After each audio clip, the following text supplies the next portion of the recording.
Welcome back to Rudy's Roundtable. Today I have a very special guest, Sam Pfotenhauer, spiritual healer, relationship coach, and creative. Welcome to the show. Thank you so much for having me here. I'm so excited to have you here, and I want to give just a little bit of context because I always think of you in the costume you wore for my birthday party. Just a little off-screen lore here. For my birthday party, I did a costume party, and you came dressed as, was it like, I don't know the time period, like a 1700s, 1800s? I was dressed as so I'm blanking on her name right now, but she was actually the first computer programmer. I mostly was just looking to wear a fun outfit from the mid 1800s. And then I was like, I need to find a character who matches this. And so that was who I found.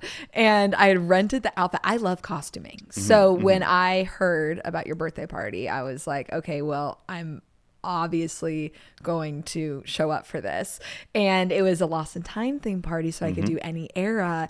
One time for a vampire ball, like 7 or 8 years ago, I wore a similar outfit, but like even more formal and more elaborate. Wow. And it was so fun that I was been just waiting for the opportunity to get myself in another Victorian gown. You're like, and the opportunity presented itself, and you're like, I need to make this happen. Yes. And also, fun fact, Sam was voted best costume of the night, so I just had a little shout out there. Yes. Her name was Ada Lovelace. Ada Lovelace. Ada Lovelace. I remember that name. Okay. And I was wearing like a hoop skirt just to paint the picture for people. And like there was like lace everywhere and these like things that they're called lobster tails that you tie onto your hips to make the dress go really far out.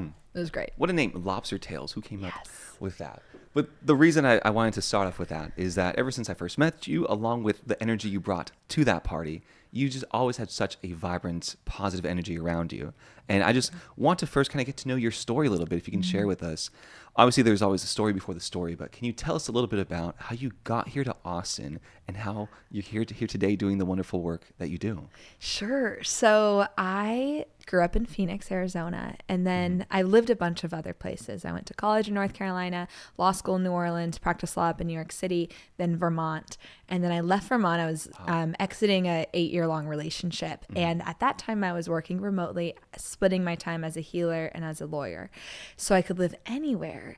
I went on a long road trip. I got rid of almost everything I owned except what I could fit in my Subaru, and started in Denver, lived there for a few months, and then traveled for about 4 months, 10,000 miles in my car, and checking out where I wanted to live. So I went through California, up into Seattle, Portland, Northwest, and then my last stop was Austin. I just decided like Denver, Portland, Seattle, Austin were kind of the main places, maybe California, but I went immediately was no, because I hate the traffic.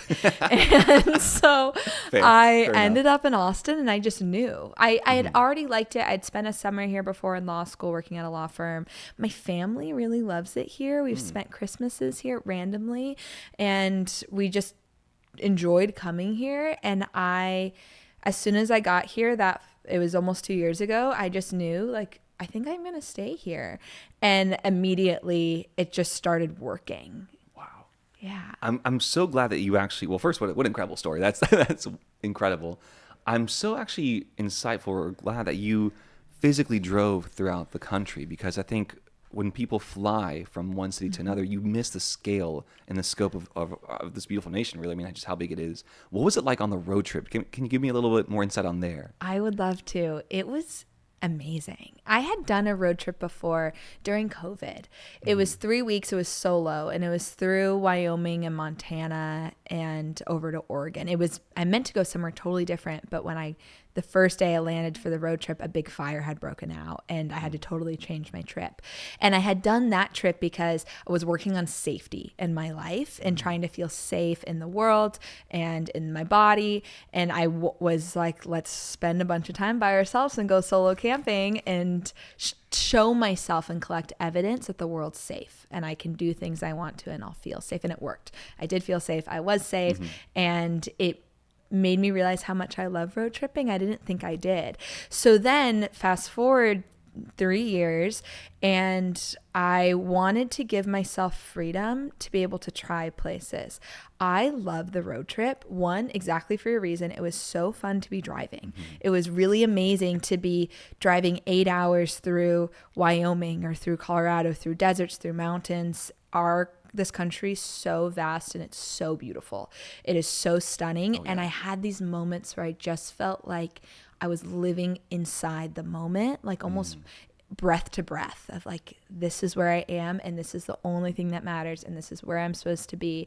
And it was really special. Yeah. I wasn't expecting that and I loved it. I would go hours, sometimes without even playing music, just observing and thinking. And it felt very peaceful for me. And then I loved the freedom of, I would be at a music festival here and I would meet people and they would say, hey, you should come to this event, or I'm going to be in this state in a month. We should meet up. And it's like, great, I'll be there too. Or I went to this I did a lot of really cool stuff. And so I went to an adult summer camp and in coastal Washington, and I met a bunch of people there, and they're like, you should stay an extra 2 weeks because we're having some fun parties and we should be friends. And I was like, great, I'll rent a place in Seattle and I'll just stick around and get to know this place. It also gave me the opportunity, with the exception of a few times staying in hotels or Airbnbs, almost the entire time I was staying with friends or family. And so it gave me the opportunity to see people and like really get to know people and have my friends and family take such wonderful care of me. Wow. It was special. I think a lot of times I think of everyone thinking you have to go to Europe to backpack through Europe, which is also an incredible experience. Yeah. But you can have equally, I think so, like an adventure here, just if you're willing to make it happen. I'm always amazed by how few people make the effort to really leave just even their state or like their neighboring city. But I also wonder, because it's not every personality type that is this adventurous. I'm curious, young Sam in like maybe high school, middle school, were you always this adventurous spirit, this not thrilled, like adventure life seeker, or when did that start and show up in your life? I think I was a life seeker, but I was much more scared. I was really cautious. So like if I went skiing, I'd find the whole thing nerve-wracking. But every weekend in high school, I'd go hiking. I grew up in Phoenix, and there's amazing hiking in Phoenix proper, and me and my friends would go hiking. And I loved to be outside. My parents started taking me camping when I was 1 or 2 years old, really little. And I love spending time in nature, and I always felt really at home there. I started scuba diving when I was 13. And so I loved being outside, and my parents really encouraged that. And we would travel a lot as a family. And so I felt confident. When I was 16, I did a summer exchange program to Germany for 6 weeks. And that, going to this new country without my family, they were then strangers. They've become close friends. I went to one of their weddings, one of my exchange brother's wedding last summer, and brought my whole family in Germany. So like we've stayed extremely connected, but I was feeling a little bit bored in my life. I remember feeling just kind of sad and low at the age of 15, 16, and going to Germany and feeling how fun it was to be independent and to like ride the bus in a new place and go to cities and go partying and have something I wanted to do and make it happen. And so it gave me the confidence. So then next year when I was 17, I graduated high school. I did a backpacking trip with just my friends. And then I moved across the country for college where I didn't know anyone. And so there was always this like excitement to try new things and to engage with people, but I wasn't adventurous in the sense of like let's go fast on a bike, I like how that's the definition of adventurous. Yeah. Go fast, pop a wheelie. Yeah, nice. I'm not gonna pop a wheelie. I remember putting cards like in the back wheel to like make it sound like a motorcycle, right? You remember like the old OG, only OGs will remember that. Wow. So I can imagine at 16 going to Europe, right, to Germany, having that experience, kind of going solo, and still kind of maybe wrestling a little bit with that feeling of security, but also the adventure and that dissonance there. Then you move across the nation, and then you go to law school, right? So then how does that happen? And then the adventure after law school, like can you kind of share a little bit? about that? So I was always very academic and studious. High school, I was super involved with marching band. We had like the best marching band in the state, and I played percussion. Okay. I played marimba. We had a phenomenal marimba program, Corona del Sol. Love them, Arizona. Shout out. I just went and saw my percussion teacher. He was awesome and changed my life. And I spent a lot of time in the band, and I think that gave me a lot of confidence. I played soccer. Then I went to North Carolina, and I always cared a lot about school. And same at Chapel Hill, I studied environmental studies. I was always really passionate about the environment and marine science. But I was also, I'd lost my way a little bit. I was partying too much. I was having a great time. I was very social, but I was just drinking too much. And if you drink too much all the time, it can really undermine your self-confidence because you're not behaving at your best if you're drinking. At least I wasn't, if you're binge drinking regularly. I wasn't doing my best in class. I was never doing badly, but I just wasn't super engaged, and I was having bad behavior at night because I was drinking too much. And I studied abroad in Bangkok, and it kind of, even though that's a party city, I actually was partying less, and it kind of like allowed me to switch gears again and remind me of like who I am and that I am nice, because I sort of believe I wasn't a kind person. I'm like, I am a kind person, I am a confident person, I'm a fun person, and I like to explore. Around that time, because I really valued accomplishment and having a clear path, I realized with an environmental studies degree, there wasn't an obvious job. And my dad had suggested at one point, I think you'd be a good lawyer. I'd written a policy paper. He immediately regretted it. He immediately regretted it and was like, the legal market's terrible. A bunch of his friends were lawyers and weren't anymore. Yeah. But he had already planted the seed. And then I was like, oh, great. I took the LSAT at 19, and like basically my sophomore year decided I was going to law school, went to Tulane in New Orleans because they have an amazing environmental law and water law program, which was what I wanted to study, and had a really positive experience there. I loved Tulane. I loved my community.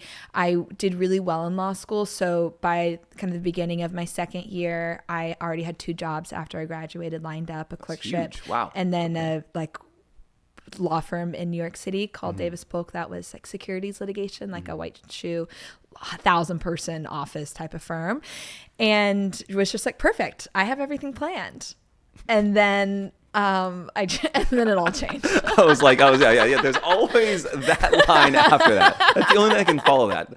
It's never everything's great and it turned about. No, that never. Yeah. So.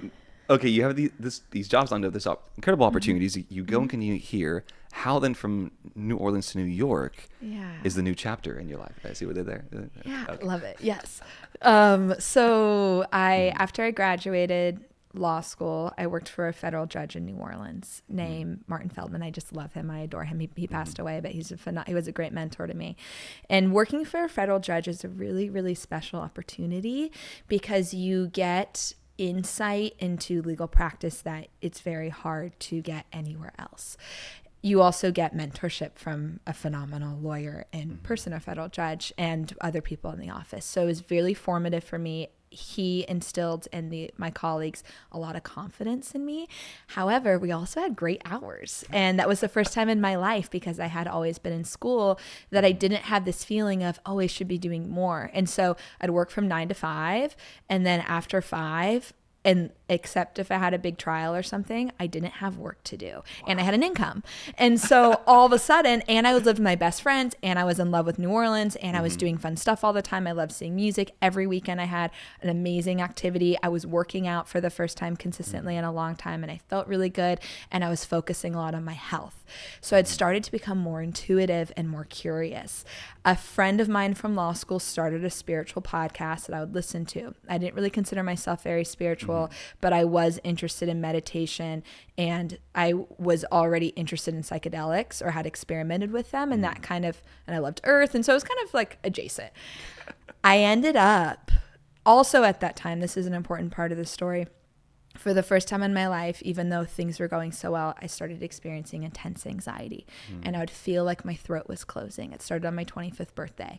It would just get really tight, like as if someone was going like this. And sometimes it would instill like a full anxiety episode, and I'd be crying. I'd be really overwhelmed. I noticed I started to feel really afraid that people around me were going to hurt me, especially men. And I would be in places where I knew I was safe, like the federal courthouse is one of the safest buildings, and I would feel this overwhelming panic. And so I didn't know anything about trauma. I was like, this must be a totally random occurrence. And I was curious, like, from one day to another, how did this, what happened? I'll tell you. So this went on for about a year. I considered I maybe should go see a therapist, but I'm about to move to New York City. And so I didn't really want to start one leaving, 3 to 6 months later.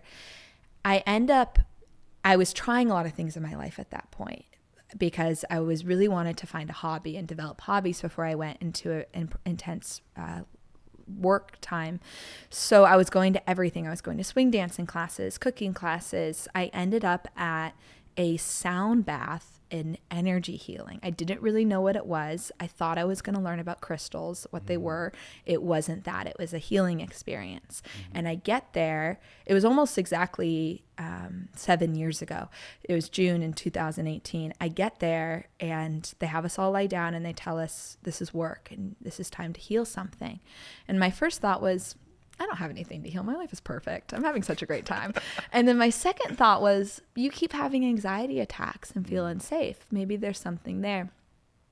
So within a few minutes, I start going back to an experience that I knew about but was suppressing. When I was in college, I had a series of negative experiences. I was physically attacked at a fraternity party and I was 19 and I was strangled.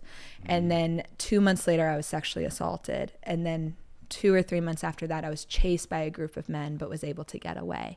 And I had never talked about this with almost anyone. I had told a few people that I was strangled. After the experience, never talked about it, decided it was my fault because I was intoxicated and just ignored it.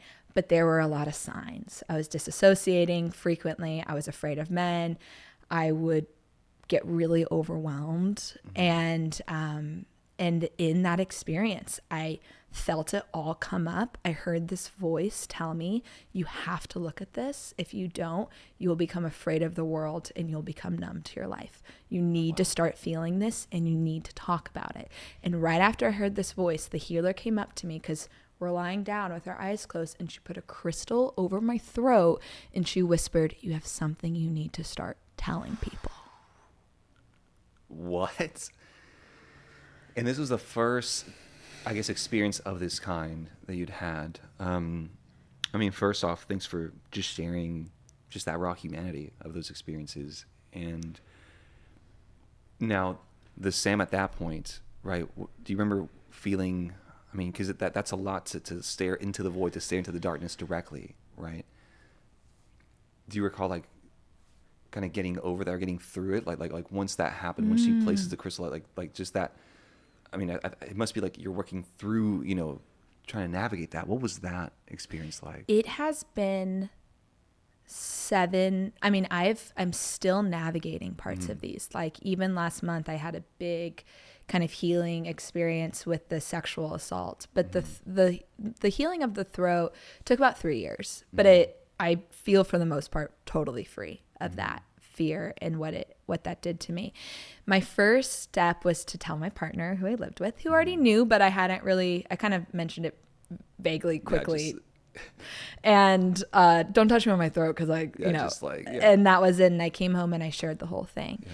And then I called. That must have taken a lot of bravery too. That's a big step, just going from never sharing that story to finally, it comes up, you're in sharing. I just want to recognize that. Thank you. It was so intense and scary for me, but I felt like I had to, because when I came home from that initial experience, my anxiety dropped 98% that night, almost totally went away, but then it would slowly build until I would share it again, and then it would drop, and then it would come back. And that process continued. I shared it with one of my best friends, who was, I had a thought. I believe that when I told people about this, they would be angry with me. They would tell me that was my fault and responsibility, or that it wasn't that big of a deal and I shouldn't be upset about it.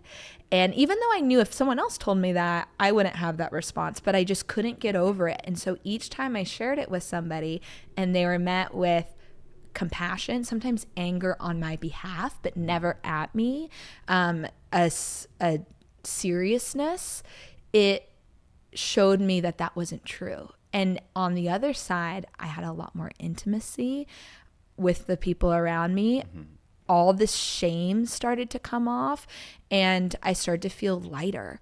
That continued about a year. And it took me about a year and a half to tell my parents. I was so scared too. And I sat them down. It was like Christmas Eve or something. And they were just like, thank you so much for telling us. That must have been really scary for you. And we love you and we're proud of you. And as I just kept going, literally my life started to transform. I started to see how these past experiences had impacted me and others, how what I was doing to avoid fear, the empowerment of doing that made me feel more empowered to express in other parts of my life. It totally sparked an interest in the mysticism. And because if I could have such a radical piece of awareness from this one sound bath, then what else was here for me? So I started doing breath work. I learned about human design, started studying human design. I started seeing so many psychics, Akashic record readers, energy healers, and it all started compounding. I started to think about my work and my world or my work really differently.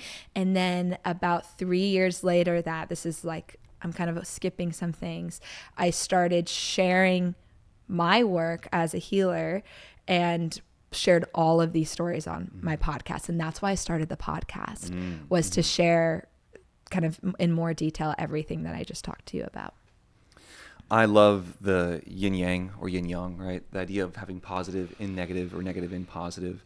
And as difficult as those experiences must have been, they gave birth to that opening of the door to this whole new chapter in your life, that there's such radiance, as you mentioned before, like that feeling of lighter, the feeling of lightness, right? And like letting a whole lot more light into your life, right? When, because I know we can't cover everything, right? But just kind of fast forwarding there to that podcast, right? Now actively starting to spread your message, your experience, and helping empower others through it. What is that experience like in moving from just, off camera to actually on camera and sharing it now through the web of the internet, right? Yeah. Now many of these stories don't feel hard for me to share. I can't tell you how many people say me too. So many people, especially women, have had stories where they were physically harmed. And in sharing my perspective or what I experienced, it often has helped someone else feel seen and help them identify their emotions. And at times I've had a lot of messages from people that say, this inspired me to see a therapist, or this inspired me to talk to somebody. And I know how important that is, because when you've had those traumatic experiences, it is impacting you. You may not realize it, but it is impacting you in some way. There is a way in your life that you're not able to be as present, that you're not able to be as trusting, where you're trying to avoid the pain around it or avoid taking risk, or there's some way that it's showing up. And no one should have to carry that because of someone else's bad behavior and bad decisions, or carry the shame around that. But it does take intentional healing. It takes investment of time and money and resources. It is really vulnerable, but it's so worth it. So it's felt like this really natural thing. Plus it's had a big impact in my life. So it's hard for me to share my story without sharing it. And sharing these things, it's also helped me a lot. It's not a coincidence that most of my ongoing clients have experienced childhood or adulthood sexual abuse. And I'm not sure if it's because of my experiences or something else about me, but I have been able to help people sincerely. And that is such a gift, to get to help someone make sense of their pain and not have it play as big of an impact in their life. I'm just taking that in. That's something so meaningful. And I wonder too,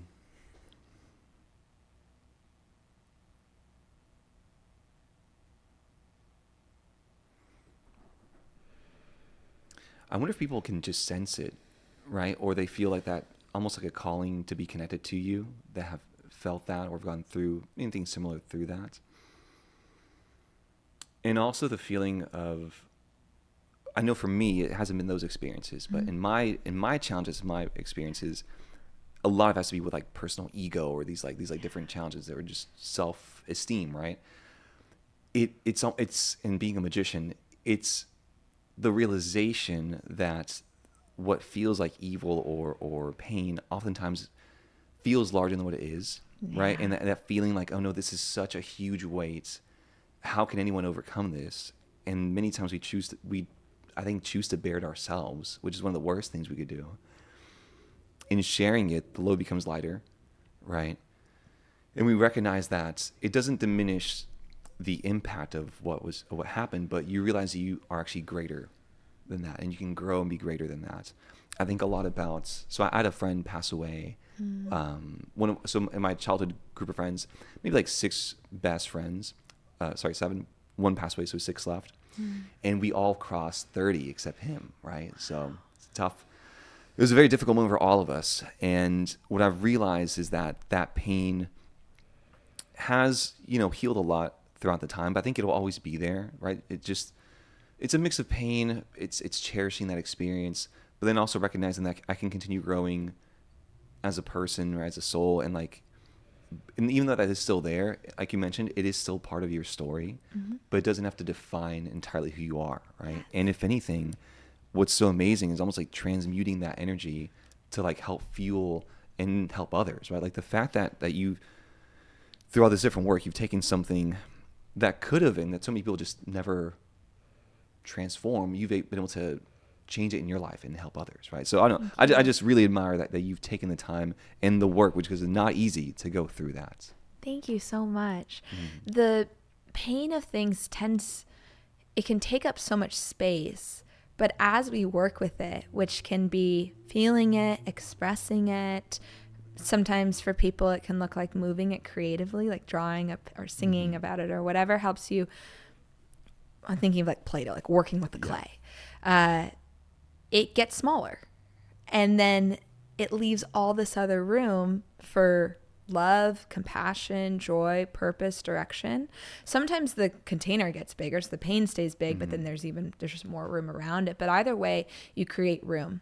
And I felt like this shouldn't bother me so much. So it was hard for me to even admit that it was painful. And it took me a long time to decide it doesn't really matter what the should or shouldn't be. The pain's real. It's impacting me. And so I need to address it and to be honest about that and to let people support me in it. Because I tend to like to fix everything myself.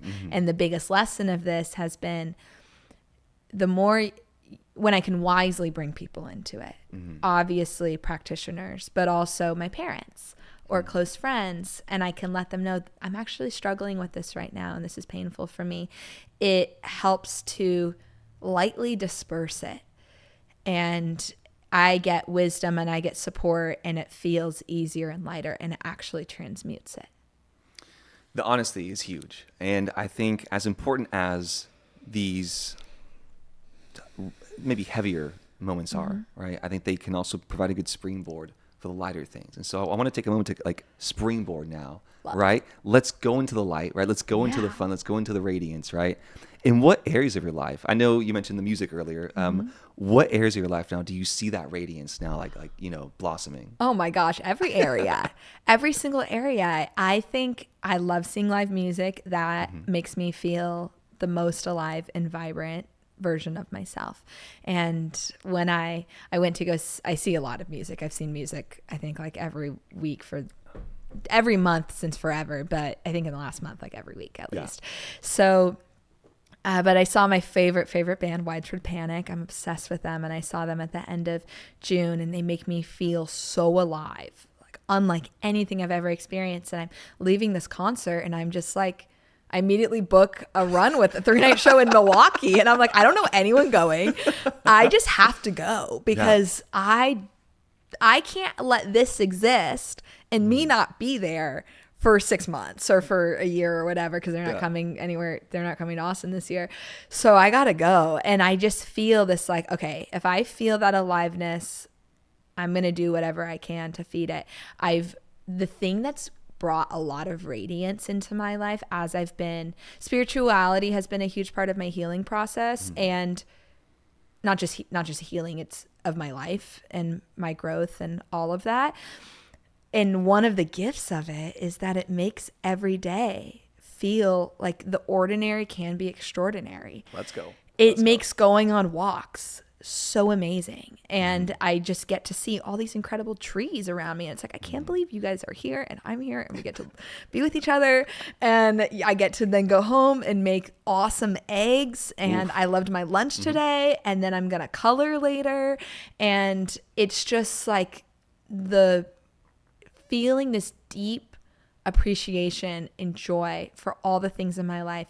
Before, I had really fun weekends, and I liked my other life too, but especially when I was practicing law full time, my days felt really hard, and then I would live for the weekend. And I worked a lot on weekends, so it was like 1 weekend a month where I really got to go do stuff. And now my weekends are great, but so are my weekdays. Like a Tuesday, ordinary Tuesday could be just as magical. Yeah. Well, I mean, you're speaking to the right person here with magic. Yeah, I mean that's the whole, or at least a big premise in magic, the idea that you can take something ordinary and make it extraordinary. And that sometimes it's not that much, it's just a little bit extra, a shift in perspective. I remember something that started me on that path was the idea of changing, I have to do this versus I get to do this, right? Just that sense of gratitude, and see a tree treeing and people peopling, right? Like, and I know for me, psychedelics have been a huge portion of that, right? To like connect to that. But I know you wear many different hats. I know we mentioned the spirituality aspect here. Walk me through a little bit about the relationship coach hat and that whole sector and aspect of your life. I'm so curious to learn more about that. Sure. So so I've been doing coaching for three or 4 years, and it was a natural progression from my work doing energy healing and human design, which is, I know you know what human design is, but for those who don't, it's a modality similar to astrology. So you put in your birth information, it spits out a chart. That chart holds a lot of information, and it tells you things about what your core role is and the gifts that you have and the way that you impact people and the way you're able to go off path. I have a business called Moonrise. We have a YouTube channel, Moonrise Community, or Moonrise Human Design. That's tons of resources. So anyone who wants to learn more, just go there. Please check it out. You'll check it out. So the natural progression of that for me was emotional health, because that was this piece, emotional and spiritual health. I've been working with that for many years, and it just organically started moving into relationship coaching, because for a lot of people, that's usually the sign of I'm looking to change something. Most people aren't aware I'm really struggling to, maybe they are, but a lot of the times they're not aware of, like, I'm self-abandoning a lot, or they're like, I'm having a really hard time with boundaries, or I'm having a really hard time regulating this emotion and expressing it. What they are aware of is I keep having a fight with my partner, or I go into work and I'm not talking in a meeting because I'm too scared, or I'm avoiding things. Like, the symptoms show up in relationships. So the sort of relationship coaching I do is romantic, platonic, professional, community, even your relationship with yourself. It's just a lens and a way in. What we're doing is deeper emotional health and spiritual healing work. I believe the spiritual healing gives a really powerful resource and a new perspective. Often people will start seeing a traditional therapist, which is amazing, and I really encourage, and then feel at some point, I would like to explore more spirituality, which not all therapists, many don't offer that, and come in, and it's really the marriage of emotional health and spirituality, because they're both so good and useful. Yeah. I just love passionate people, and I love seeing your passion. I mean, it just emanates from this truly, and it's so special when you can do something that you feel like you're in flow, and I can tell you're in flow with this. When you're coaching different individuals, and I love that you mentioned it's not just romantic, it can be platonic, the relationship you have with yourself as well. For you, when you help someone walk through that, and because I think especially when it comes to labels, I think you mentioned it just now, where you can have that fight with a partner, right? But what exactly was the problem there? Were we not listening, right? Did I not communicate effectively? And I think a lot of times, if we only have one label, the meme is like, oh, the guy's a narcissist, right? Okay, not everyone's a narcissist. Maybe things to be a little more dialed in, right? I'm incredibly fascinated by the relationships between men and women, and like why we are the way we are, how we interact, how we can communicate better. One of the other goals of this podcast is just to have more of these communications, more of these talks, right? In dating here in Austin, in the scene here, right? Like, what do you see here? How would you describe the modern dating landscape today? Okay, so I have a hot take on this. Please, the hottest it takes. So I really do believe that there are tremendous people who are available and ready and emotionally available for dating at all times. And there is a narrative right now, and I totally empathize with how it got there, that there's not great men, or that people are too picky, or that like the choices are really limited. And that is a reality for many people. However, I believe that all you need to do to meet an amazing person is to leave your house and have your green light on. And the under part of it is having a strong relationship with yourself. When you attract people, it is directly correlated to your relationship with yourself, to the way that you are speaking to yourself, to the way that you hold yourself, to the standards that you hold for yourself in other relationships in your life. And so I think if someone's struggling a lot with dating or with anything, I would pause and say, yes, let's use it as a mirror, as an instruction, and to help us point. But let's first get back to the relationship with ourselves and then start again. Not to say that, there won't be an occasional bad experience, but I left a 8-year relationship 2 years ago. I thought it was going to be terrible. And every single person I've dated has been respectful, kind, competent, capable. So I just don't buy it that there's like this massive shortage around it. And I don't think that I'm doing anything so different or special, and I'm not on the apps. I have a half glass, half full analogy. It runs parallel to your hot take, because I really like what you said. And I also, before I share, I actually want you to go a little bit deeper. You mentioned your green light on. You said leave your house, have a green light on. What do you mean by having a green light on? Yeah, great question. So you have your green light on. Your green light is this openness for life. So that can be an openness for people to be willing to talk with you. I think if you want to meet people, don't wear your headphones everywhere. Like, go into I've had dates from grocery stores, from yoga classes. I'm always approached. I'm not necessarily like looking cool, like, I'm in like sweats or whatever. And someone just starts talking to me, and I start talking back. And you don't start talking to people obviously that make you feel uncomfortable or unsafe or anything like that. That's important. But when someone starts talking with you, be available. And that's your green light. It's this willingness and openness to engage with the world around you. There, you can kind of tell in people that person's open. If I even was asking them directions, I could approach them. That person's kind of yellow. They're not really interested. And then that person's red, and they do not want me to come up to them. And a lot of people are in the yellow and red place. And the reason people are in the yellow and red is often because, one, it's kind of a cultural thing right now to like not want to talk to new people. But the bigger reason is people haven't been safe before, and they've had negative experiences, and those experiences are living and alive for them, whether they realize it or not. And so they have this really strong reticence of like, I'm really nervous or concerned. And the more that's why I believe so strongly in emotional health work, is it gives you that discernment to know like, this is good and this isn't. And if it's not, I trust myself to get out of here. The other thing is having your heart open. And so this is wild, Rudy. For instance, I broke up with my last boyfriend, not the long one, but the last one, 3 months and 1 week ago. It's important to say that because when I got that relationship, my body was like, no dating for 3 months, none. On that day, so I was approached a few times, not a lot of options, wasn't looking for anything. That day that it flipped, all of a sudden all these people started coming in. It was like that week. I think there were 3 within that week, and they were awesome, interesting. smart, nothing I was going to pursue, but my heart wasn't open because I had said no. My green light wasn't fully onto that.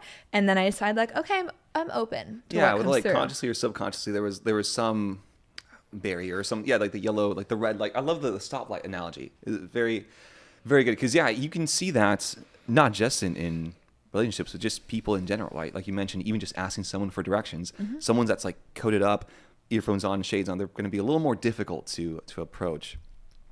I have such an interesting, being someone that does do approaches a lot, right? In both to connect, just to meet new people, but also for magic. Not many people have this experience that I started approaching strangers since like 11 or 12, right? So like hundreds of times, right? So, and yes, of course, it has helped romantically, but I also understand why a lot of guys don't approach right now. Absolutely. Because that there is, whether you can call it culturally or whatever, it is a thing where there are, I believe, a lot of approaches done poorly, right? Because most guys, unfortunately, will only approach, the cute girl at the grocery store like once a year, if even that, once every 4 or 5 years, right? Because it is incredibly scary. I mean, I challenge any woman to like go approach a guy. Like, not everyone has it's a mix of like the courage, but also knowing even how to do it properly too. There's that little bit of an art to it, I think, because it's important to make the other person feel safe as well, and like kind of just being aware, right? And just listening and observing. And I think something else you mentioned as well is that openness of your hearts, I think, is super important. The openness, you can feel it, right? I mean, obviously it's not just on an energetic level, but the body, just the smile, just everything kind of has to be kind of in step. We can't really define just one aspect of it. But that is what's beautiful, though, when two people actually do connect and there is that little spark in that moment. That is still something so special, regardless if it goes anywhere or not. Just that little moment is very unique. The analogy, or the I don't even know if it's a hot take, it's just an observation, is I think life comes at the fundamental level, it comes down to this, like, is this glass, right? Is it half full, half empty? And everyone has their own answer to it based on their entire life experience. But what's amazing, this is what Viktor Frankl, I think is the guy's name, in Man's Search for Meaning. He was a Holocaust survivor. Incredible story, but he talks about how the last of the human freedoms is the ability to choose your attitude towards life. And you've gone through this. You mentioned how your experience, you eventually chose, you know what, I'm going to look at this and address it and build from here.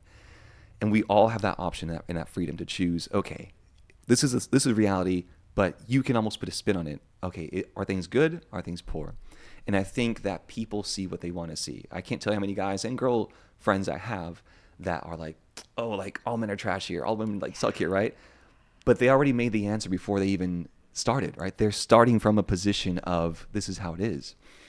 And I do think, unfortunately, very much how politically wise things have been so extreme, but there's more people are in like this middle ground. I think, unfortunately, the rhetoric and everything online has kind of driven us apart. I think so. Which is why I think it's so important that we have these conversations and things like this too. And why I'm so excited to speak, because obviously I know the guy perspective, right? So I'm so curious to hear the woman's perspective and that here. So I think there are so many phenomenal, wonderful men around. And I didn't used to think that. And I used to be much more skeptical. It was really intentional to start deciding something different. I used to have a belief that men weren't very competent and that they didn't respect me for my mind or my personality. And I practiced directly challenging it. I basically decided, what if that doesn't have to be true? And what if, do I want to be the sort of person that believes that? Like, is that the way I want to go about this? What if there is another way? Like, what would I rather think? And I'd rather think that there are men who are multidimensional and complex and respectful and smart and competent and caring, which is true. Like, I knew that. I had friends like that. I have my dad's like that. Like, I knew that, but I wanted to believe that was much more present. And I decided I just would pick one little piece and I would start challenging it. So it's when I was struggling with the competency, I was like, let's start collecting evidence of competent men. And I would literally write down all the men I knew that were competent. Sam, that's awesome. And it made such a difference. And then I was like, and then let's look for examples. Yeah. Social media is a great way. Podcasts, meeting people in the world. And so whenever I find myself caught up on this, and then after that, every single man I dated since then was really competent. But it wasn't the case before that. Right. It literally happened in that. It's like, okay, this exists. This is what I'm interested in. This is what I want to be around. And the way, I understand how I had that, how maybe I had responsibility over that a little bit. Like, yes, these men maybe weren't showing up in the best way they could, but I also, how was I maybe enabling that or participating? So once I decided this could look different, now I have such a different view, and my perspective has evolved a lot, and I try to apply that to all sorts of things. So whether it's confidence or motherhood, I'm not a mom, but I want to be one day, or career or friendship, like, what do I want to exist? Can I find evidence that it does, and then let that start to change my mind? Wow. Have you heard of the reticular activation system?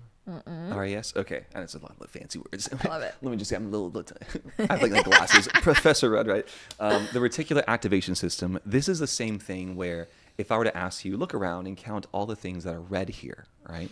And then I ask you, how many things are green? Okay, I've been asked this before. People are very familiar with this example, Yeah. right? Not a lot of people know about what's actually going on. So the reticular activation system essentially is what governs how we decide what we focus on.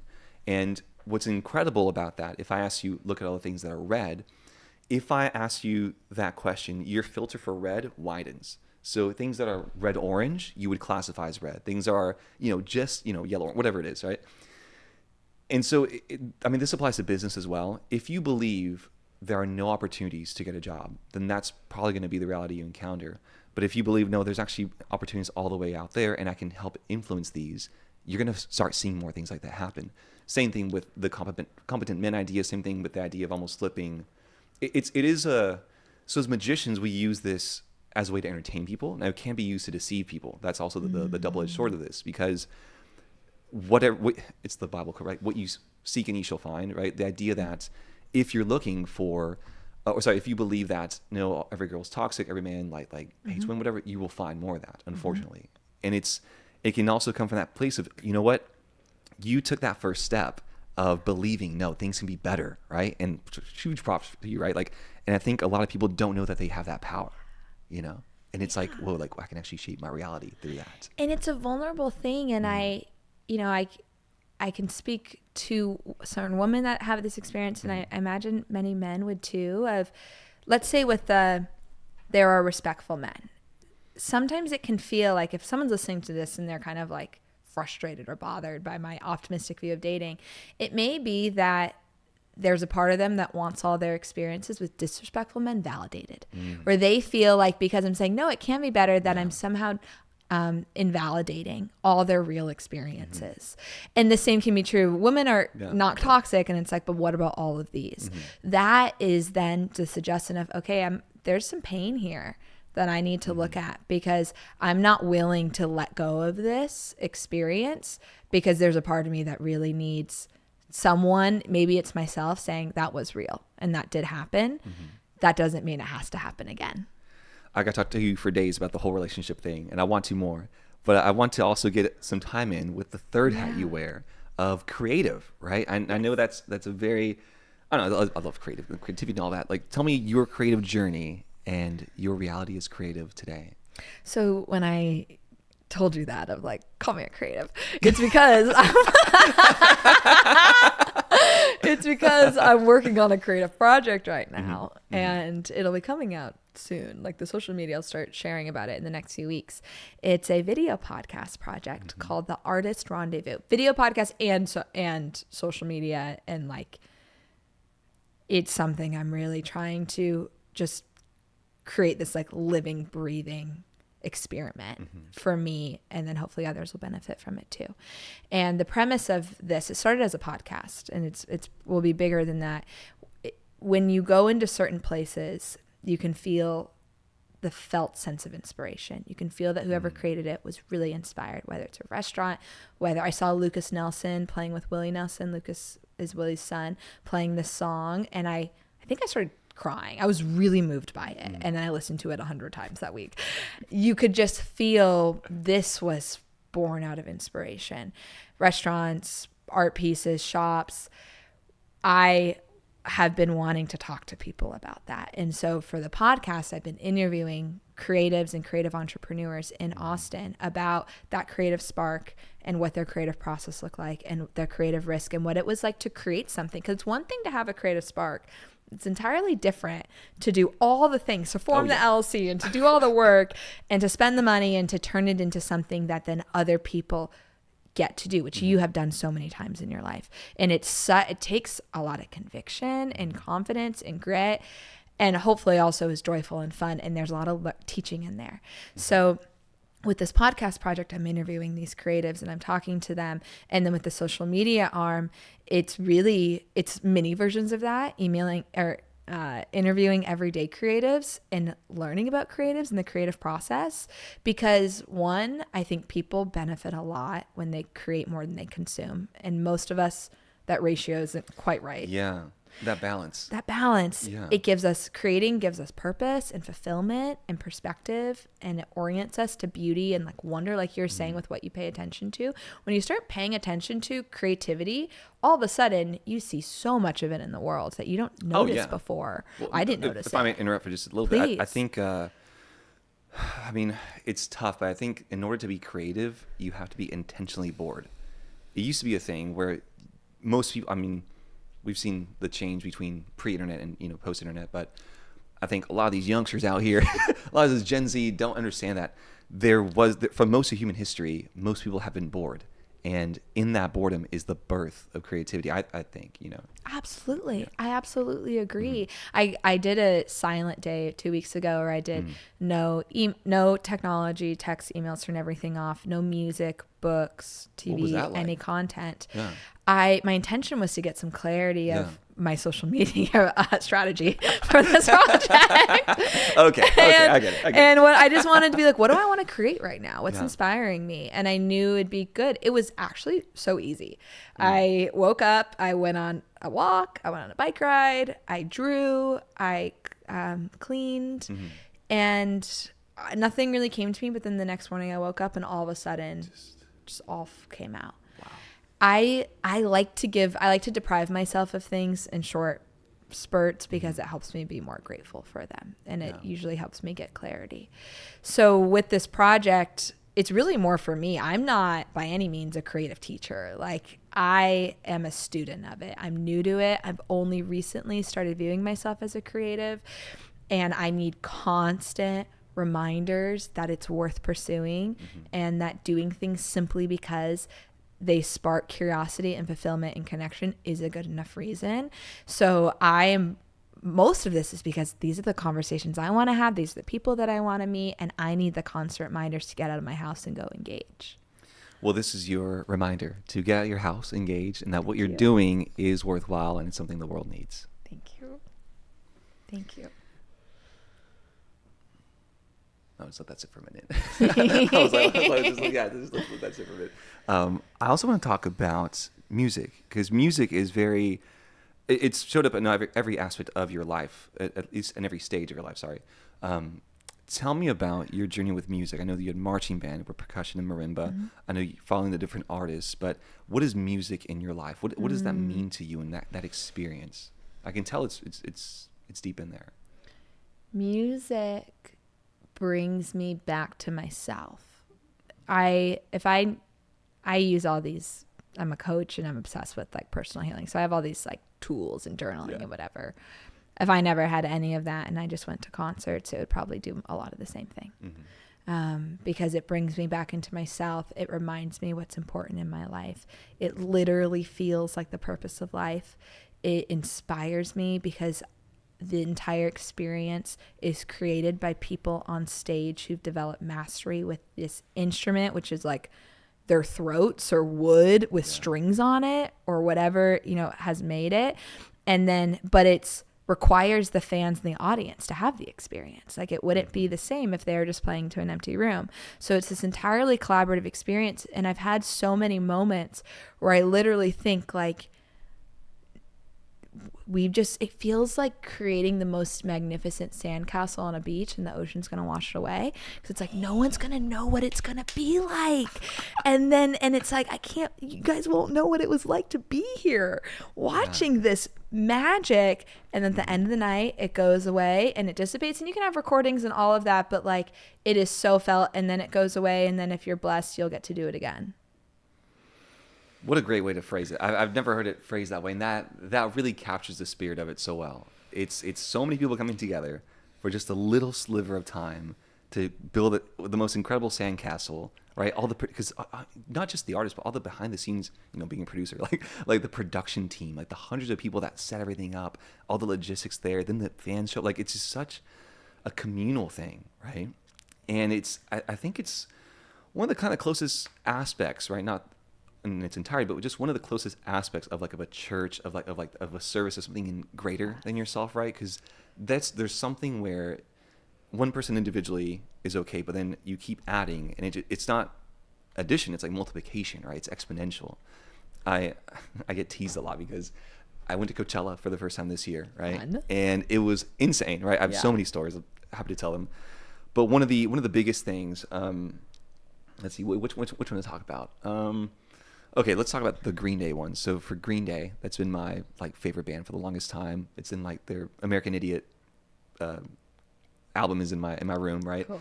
And that feeling of seeing them in person, right? And just having everyone there, and just Billy Joe, the lead singer, at one point, he actually keeps the show going, but he's like, the music's going, but he's like talking to the audience, and he speaks about how he's like, look around, look at all these people, like you're gonna remember this for the rest of your life. Like, enjoy this moment, put your phones away, just be here right now, because at the end of the day, that washes by, and it is incredible to have the experience again and again. But even if I never had that again, I am still moved by it. And it's just the idea that art, right?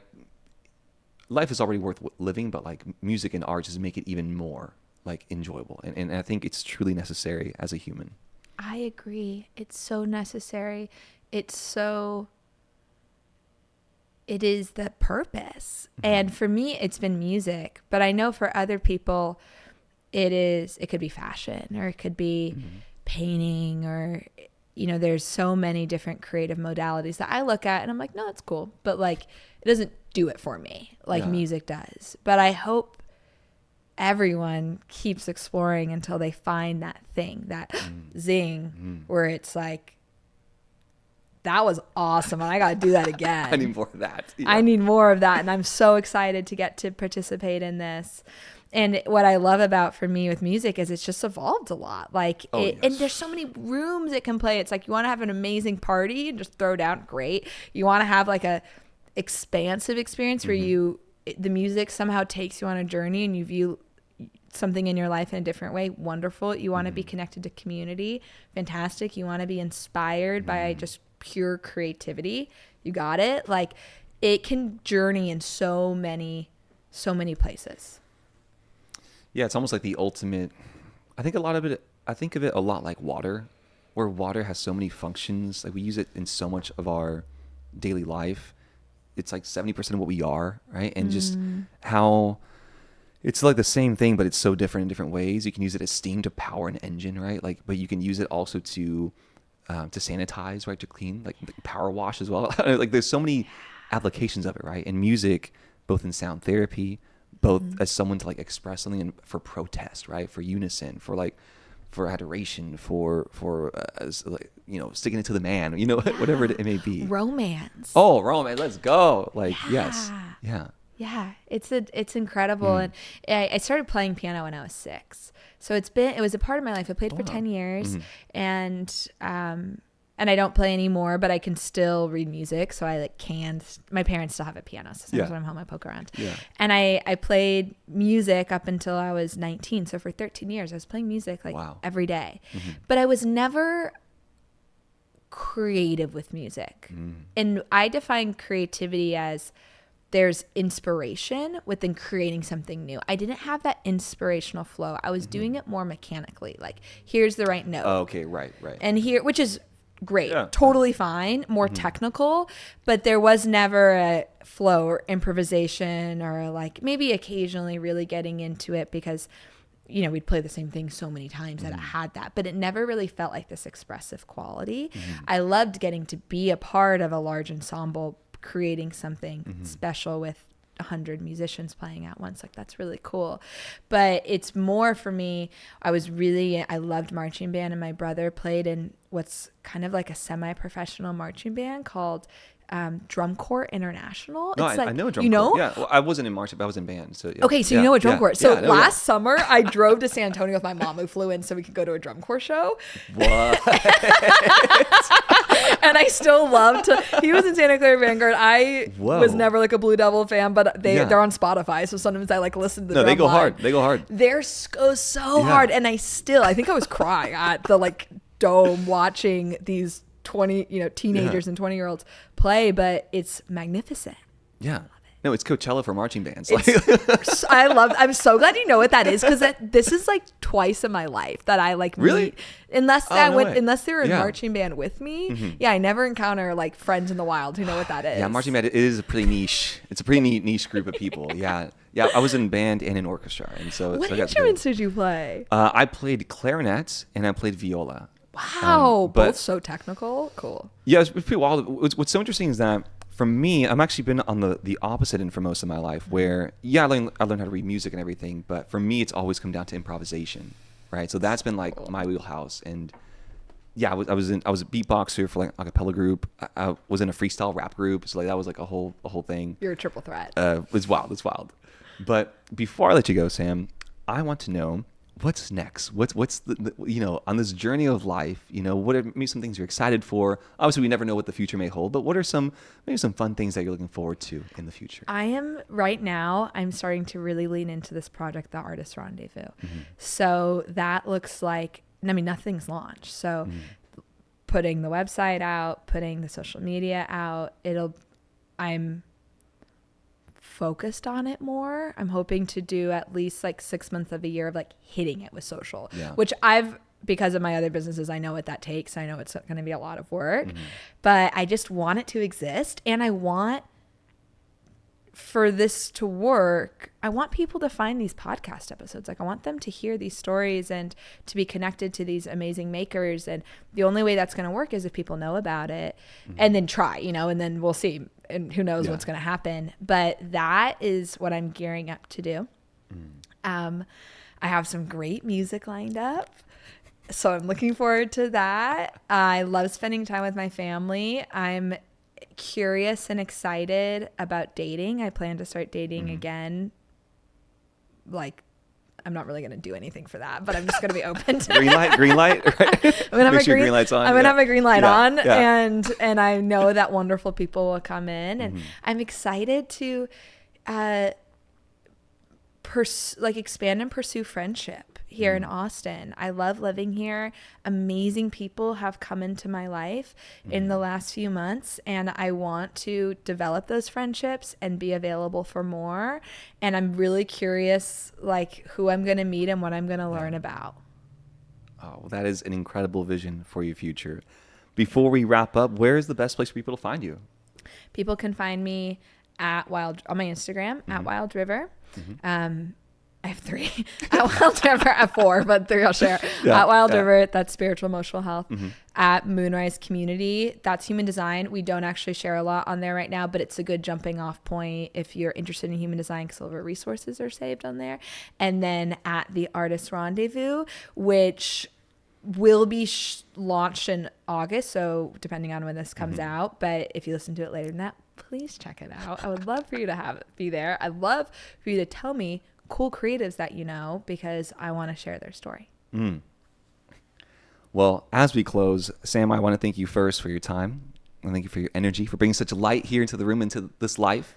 And I also want to, first speak in admiration for your journey. I know that we are just at this intersection point right now, and that there's a long way to go. But I congratulate you for where you've come and where you are today.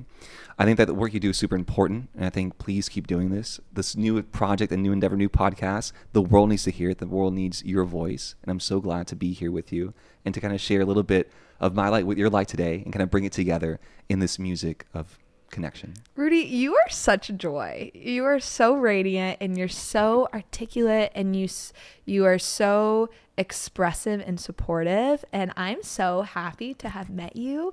And thank you so much for inviting me on and for having this conversation with me and asking me such wonderful questions. Well, I love it. You make it easy. And we'll catch you next time when I finally get a Roundtable for the next episode of Rudy's Roundtable. Take care, guys.